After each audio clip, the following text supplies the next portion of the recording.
Parts of Ladysmith and KwaZulu-Natal were flooded again following heavy rain last night. This after Christmas Eve floods claimed the lives of 25 people. The South African Weather Service had earlier issued a yellow level 2 warning of disruptive thunderstorms and heavy rains in various parts of the province. For now, let's bring in our reporter Jayed-Leigh Paulse. Jayed, good morning to you. I can just imagine some of the fear among some of the locals there, considering just how much heavy rain the area has been dealing with in recent weeks. Well, a very good morning to you, Naledi, and to the viewers back at home that have just joined in. And yes, we are on the ground here in Ladysmith, and as you can see, some will recognize this particular road. It was actually trending on social media. Some people were showcasing and showing how the floods had completely cordoned off this road. When we got here as the SABC this morning, we saw that the road has been opened up. There are still some places that are very muddy and people are trying to navigate through the terrain. We've seen this throughout the Ladysmith town. Also speaking to people about this persistent rain, and the forecasters did say that it's going to ease up today, but we see that it's still pouring in parts of Ladysmith as well as Newcastle and Escort. And where we are actually coming to you live right now is one of the business strips here in Ladysmith that were very hard hit. We've actually spoken to some of the business owners who are going to speak to us and talk to us about how this has affected their businesses for the past 3 years. Some have even said that every single year since 2021 they've had serious floods, and as you can see, mop-up operations are still underway as people are trying to fix their businesses and also count the costs of this floods.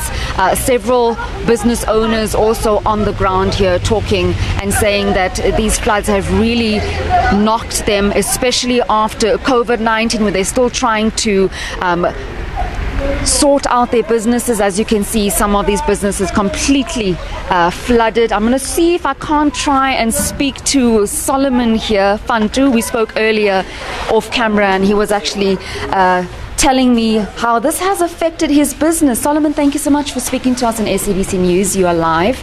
I see that you're still busy trying to get the water out of your shop. Talk to us about the floods and how it's affected you.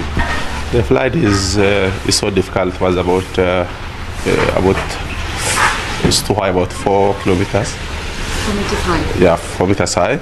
And since from we start about 3 years, we're struggling about 3 times over flooding water.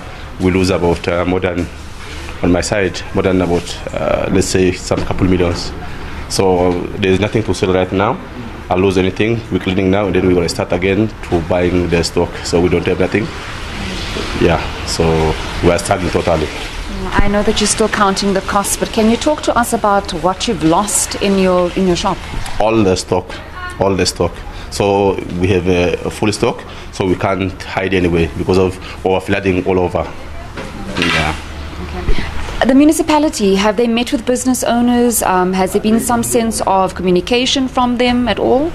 No one can come and ask me like how I am struggling. It's my first time to talk over the SPCC. Sorry. Yeah. Okay. Yeah. We'll see and try and get some answers as well from the municipality to see what interventions are also afoot to assist with business owners. Thank you so much for talking to us, Solomon Fantu there. As you can see, still trying to get the water out of his shop. Mop-up operations are still underway as many are coming to terms with this heavy flooding, and this is not one but 3 heavy floods that they've experienced, as you heard Solomon saying, since 2021. And businesses are really being affected in Ladysmith. He's lost everything. He's lost all his stock, he says, and he has to start all over again. But Naledi, outside there is also a funeral parlor that was severely affected, and I'm going to try and see if we can't just squeeze in one more interview with that funeral parlor. I see they're also still busy trying to get the mud and the water out, and they've closed their business this morning.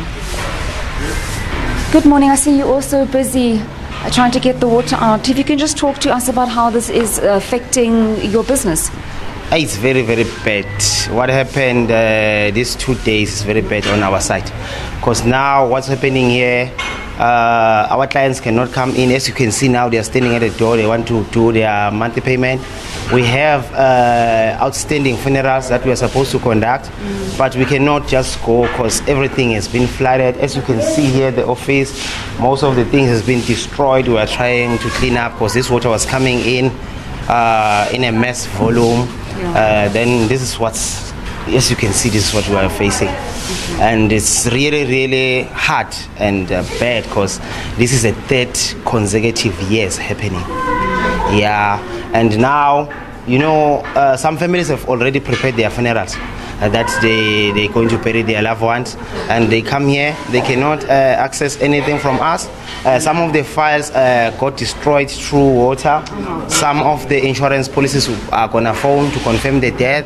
It's becoming difficult for us because some of the information get lost due to these floods. Yeah, this is very bad on our side, as we've already facing this challenge. Even on the insurance policies, it's difficult to claim because it's been for the 3rd time now, and they've already told us that we are on the high risk level. Therefore, some of the claims won't be done, as we yearly we are filling up insurance to claim. I imagine that these businesses that are particularly on this road where we've seen a lot of flooding because of stormwater drainage and infrastructure issues, are there plans at all as a business owner to move your business elsewhere? For now, ma'am, we are considering to move, but not yet, as it is on our business section. It's difficult to move because most of the clients would think that maybe you have been bankrupt or you are trying to run away when you are changing the place. Some would be saying it would be difficult to reach the new place because now if we are moving from here, we have to move more further outside of the town. That's whereby mostly of our clients are pensioners. They do not have, some don't have cars to go where we're saying let's go there. It will be much easier because we will not experience such floods. But fortunately, we've built our own mortuary now. This is only an office for administration that has been affected. Our mortuary and other services are still working well. They are there, the mortuary, they are working. Nothing, because our mortuary is about 5 kilometers from where we are, but it's on a higher level. That's how, after it hit us last year, that's when we decided to build our own mortuary, so that even if the floods do come, but the mortuary service doesn't get affected. At least if it's only an administration, because it's only this about paperwork and computers and stuff. Even though some of it has been destroyed, we have to start afresh. Thank you so much for talking to us, and I'm so sorry to see you going through this. Many other businesses also affected. And lady, as you can see, mop-up operations still underway. I think I'll leave it there. Thank you very much. A lot of businesses here on this particular stretch really affected. As you can see, I'm just going to take a walk outside and show you. Some people are still trying to come inside the funeral parlor as well, and you know, just listening to that owner speaking about documents that have also now been destroyed. So I imagine that this is going to have really a ripple effect. But we are on the ground. We're going to be speaking to several other business owners as well as the people who are affected. There were 100 people evacuated in low-lying areas here in Ladysmith by health organizations, and they've been moved to shelter. So we'll try and speak to them as well and find out what interventions are being done on the ground, including speaking to the mayor of Ladysmith to see what is going to happen. This is the third time, as you heard some of these business owners talking, and they simply cannot take another flood. It's back to you in studio. Well, Jade, before I let you go, I mean, what we know right now about road closures in the area? Can you repeat that question, lady? What do we know at this stage about road closures in the area? Let's assist those that are wanting to move through Ladysmith today. Yes, well, this particular stretch of road was cordoned off. Let me just ask Tulani Ngobo to walk with me. Just bear with us.